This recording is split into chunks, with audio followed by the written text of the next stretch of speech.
Salam Bapak Ibu Saudara dan jemaat Tuhan yang dikasihi oleh Tuhan Yesus Kristus. Belum terlambat rasanya kalau saya mengucapkan Selamat Paskah untuk Bapak Ibu Saudara. Bapak Ibu Saudaraku, Paskah tahun ini luar biasa. Dalam arti bahwa dibandingkan dengan Paskah-Paskah sebelumnya, kita tidak pernah atau belum pernah mengalami kejadian yang begitu dahsyat. Tahun ini, di Paskah tahun ini tepatnya, kita mengalami peristiwa besar yang luar biasa yang dinamakan sebagai COVID-19, yang merupakan pandemi yang dialami oleh hampir seluruh negara. Ada 200 lebih negara sudah mengalami virus COVID-19. Nah, virus atau COVID-19 memang sesuatu yang menakutkan, sesuatu yang mencemaskan, sesuatu yang bahkan membuat orang bisa kecewa karena ada hal-hal yang mungkin tidak sesuai dengan harapan dia. Tetapi Paskah berbicara tentang kabar kemenangan, berbicara tentang kabar pembebasan. Bahkan di peristiwa kebangkitan Kristus sendiri pun, murid-murid mengalami yang namanya ketakutan, murid-murid mengalami yang namanya kekecewaan. Karena ada sesuatu yang diharapkan oleh murid-murid itu tidak sesuai dengan apa yang diharapkan. Itulah sebabnya kebangkitan Yesus tidak bisa diterima oleh murid-murid pada waktu itu. Ketika perempuan-perempuan itu mengabarkan berita kebangkitan Yesus, murid-murid berkata, "Oh, itu omong kosong. Itu sesuatu yang tidak masuk akal." Bahkan kalau kita belajar dari Lukas pasal 24 ayat 13 sampai ayat 35, di situ diceritakan tentang dua orang yang melarikan diri, kalau boleh saya katakan seperti itu. Dia meninggalkan Yerusalem, di mana Yerusalem adalah tempat di mana murid-murid itu berkumpul. Dan dua murid ini meninggalkan Yerusalem, pergi ke kota Emmaus, yang terletak kira-kira 7 mil jauhnya dari Yerusalem. Dan di tengah-tengah perjalanan mereka menuju Yerusalem, di tengah-tengah perjalanan mereka menuju Emmaus, Yesus hadir di tengah-tengah mereka dan terlibat percakapan dengan mereka. Tetapi Alkitab katakan, murid-murid tidak tahu kalau itu Yesus yang hadir. Karena ada selaput yang menutupi mata mereka, sehingga kehadiran Yesus tidak mereka kenal, tepatnya seperti itu. Sampai mereka ceritakan bagaimana mereka kecewa. Mereka kecewa bahwa Yesus yang selama ini mereka agung-agungkan, tetapi mati, tidak menjadi raja seperti yang mereka harapkan. Itulah sebabnya murid-murid itu kecewa. Saudaraku, hati-hati. Ketika di tengah-tengah COVID-19 kita menjadi kecewa, kita menjadi tawar hati, kita tidak menjadi percaya, lambat laun kita akan dibawa keluar daripada komunitas orang-orang benar dan menjauh dari Tuhan.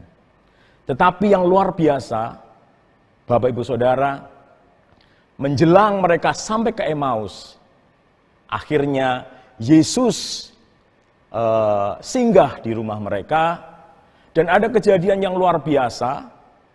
Yesus memecah-mecah roti.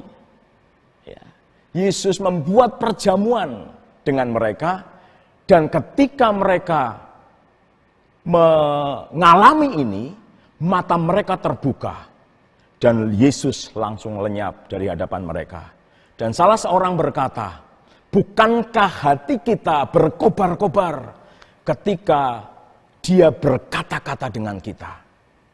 Saudaraku, yang penting saya ingin tegaskan kepada kita semua, termasuk saya juga, adalah membuat hati kita senantiasa berkobar-kobar. Perjamuan kudus mengingatkan kita, untuk kita sadar, untuk kita mengerti bahwa Yesus sudah mati dan bangkit. Dan kebangkitannya itulah yang membuat roh kita menjadi mengalami kemenangan. Itulah yang dialami oleh dua orang yang tadinya meninggalkan Yerusalem menuju Emmaus. Tetapi ketika mereka sadar berjumpa dengan Kristus, hati mereka berkobar-kobar. Jadi ada dua hal yang ingin kita pelajari pada hari ini Bapak Ibu Saudaraku. Yang pertama, tinggalkan rasa kecewa. Ya, tinggalkan rasa kecewa, karena rasa kecewa itu bisa membawa kita tidak mengalami Tuhan. Kemudian yang kedua, ya, sadari dan bangun hubungan kita dengan Tuhan. Kesadaran akan adanya Tuhan, kesadaran akan hadirnya Tuhan dalam hidup kita, dan kita membangun hubungan dengan Dia, itu yang membuat roh kita berkobar-kobar. Jadi jangan pernah kita melepaskan diri dari hubungan kita dengan Tuhan. Tetapi mulai bangun kembali. Itulah sebabnya setiap bulan kita mengadakan perjamuan kudus. Supaya apa? Kita mengingat akan karya, kematian, dan kebangkitannya. Dan di situ diceritakan Bapak Ibu Saudaraku bagaimana dua murid yang menuju Emmaus itu, mereka berkobar-kobar ketika mereka berjumpa dengan Kristus. Sadar bahwa Kristus hadir atas hidupnya. Dan yang luar biasa, mereka malam itu langsung pergi ke Yerusalem. Dan bergabung dengan murid-murid yang lain yang ada di sana. Jadi dua poin ini Bapak Ibu Saudaraku yang menjadi berkat bagi saya, bahwa kekecewaan, ketakutan, kemarahan barangkali itu akan menjauhkan kita dari Tuhan. Dan bisa jadi kita tidak bisa mengalami Tuhan, mata kita tertutup olehnya. Tetapi kesadaran akan Tuhan, ketika kita sadar bahwa Tuhan bersama-sama dengan kita dan kita mengalami Tuhan, itu yang membuat roh kita bergairah. Jadi ada dua hal, sekali lagi saya ingin bagikan kepada Bapak Ibu Saudaraku, ya, jangan pernah kecewa, jangan pernah takut, jangan pernah marah dan lain sebagainya. Tetapi bangun hubungan kita dengan Allah. Karena ketika kita membangun hubungan kita dengan Allah, disitulah roh kita berkobar-kobar. Murid-murid itu langsung malam hari itu pergi ke Yerusalem. Rasa capek hilang. Apapun yang pernah dialami sepanjang hari itu mungkin hilang. Langsung bersemangat menuju Yerusalem dan berkumpul dengan murid-murid yang lain. Kiranya renungan ini boleh menjadi berkat bagi setiap kita untuk kita senantiasa terhubung dengan Tuhan. Apalagi di tengah-tengah sesuatu yang luar biasa ini, hubungan kita dengan Tuhan harus kita tingkatkan sampai kita mengalami dan berjumpa dengan Tuhan secara pribadi. Tuhan Yesus memberkati.